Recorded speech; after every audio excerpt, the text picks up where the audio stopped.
Promise me that you'll use this tip for good and not evil. Brought to you by MySites.guru. Do you have a Joomla site? Of course you do. Head on over to MySites.guru, get a free site audit.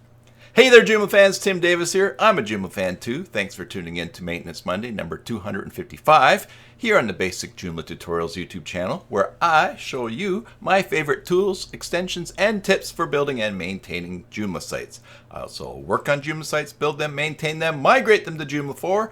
If you're looking to hire someone short-term or long-term, or even just to get you out of a spot, drop me an email, tim@cybersalt.com, and let's talk. Okay, so we're supposed to have a different password for every site that we have, and so in order to remember all those passwords, we need to use a password reminder tool. And those password reminder tools are really handy. We get used to them. In fact, we might even forget a password or never know the password that we've used on a site because it just automatically gets filled in.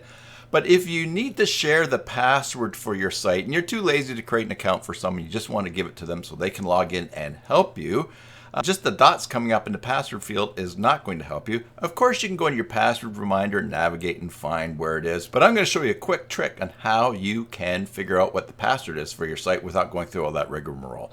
And thanks to Carl Farrington for showing this to me. So let's look at the screen real quick. Now, here we're at the login screen. This is not my username, and this is not my password. But you know what? What is that?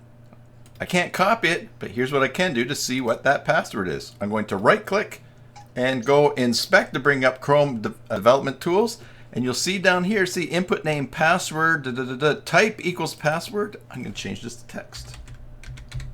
I hit enter, and look, there's the password. Now I can copy it and I can share it with whomever I need to share it so they can have quick access to the site so they can help me out. Subscribe for more videos. Until the next time, enjoy your Joomla sites, and God bless.